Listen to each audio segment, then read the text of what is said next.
Breastfed children perform better on intelligence tests, are less likely to be overweight or obese and less prone to diabetes later in life. Women who breastfeed also have a reduced risk of breast and ovarian cancers.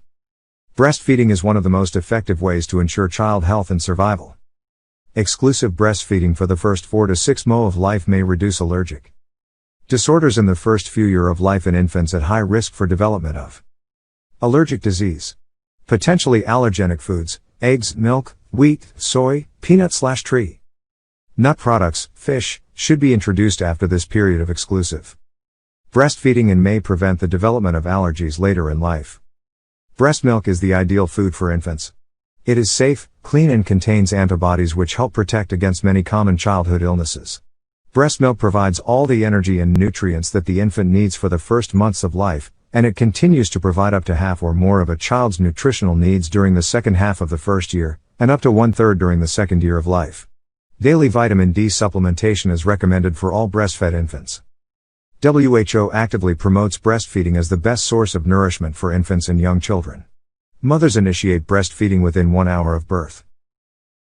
Breastfeeding should continue for up to 2 years or beyond. Exclusive breastfeeding is associated with a natural, though not fail-safe, method of birth control, 98% protection in the first 6 months after birth. It reduces risks of breast and ovarian cancer, type 2 diabetes, and postpartum depression. It is recommended for mothers to initiate breastfeeding within the first hour after birth. Breastfeeding can begin immediately after birth. The baby is placed on the mother and feeding starts as soon as the baby shows interest. There is increasing evidence that suggests that early skin-to-skin contact, also called kangaroo care, between mother and baby stimulates breastfeeding behavior in the baby. Timing. Newborn babies typically express demand for feeding every 1 to 3 hours, 8 to 12 times in 24 hours, for the first 2 to 4 weeks. A newborn has a very small stomach capacity. Experienced breastfeeding mothers learn that the sucking patterns and needs of babies vary. While some infants' sucking needs are met primarily during feedings, other babies may need additional sucking at the breast soon after a feeding even though they are not really hungry. Babies may also nurse when they are lonely, frightened or in pain. Comforting and meeting sucking needs at the breast is nature's original design.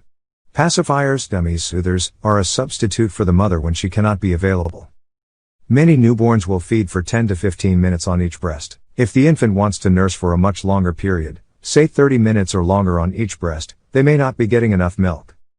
The vast majority of mothers can produce enough milk to fully meet the nutritional needs of their baby for 6 months.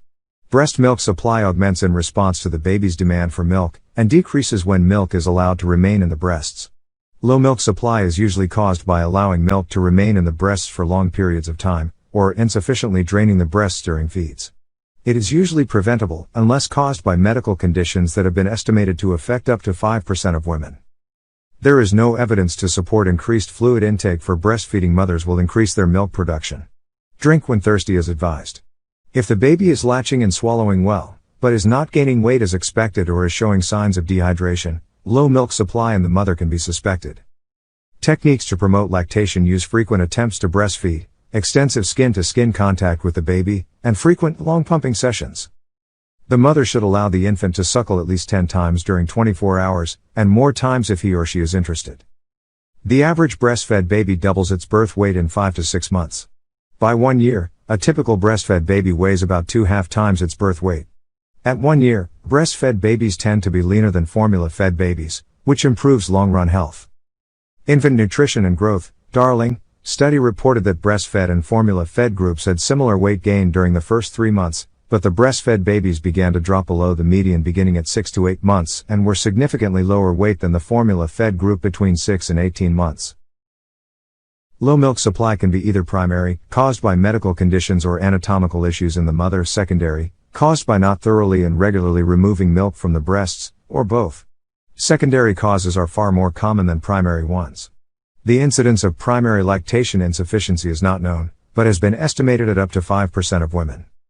Smoking more than 15 cigarettes per day is associated with reduced milk production. Management.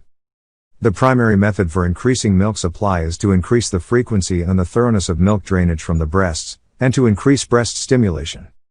For mothers of healthy-term infants who are able to nurse, very strong evidence supports improving breastfeeding practices as a primary treatment.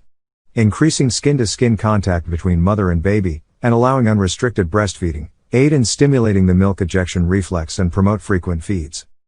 Randomized, double-blinded, placebo-controlled study demonstrated that domperidone increased milk production in mothers of preterm infants. Ideally, drugs of any type should be avoided in breastfeeding women unless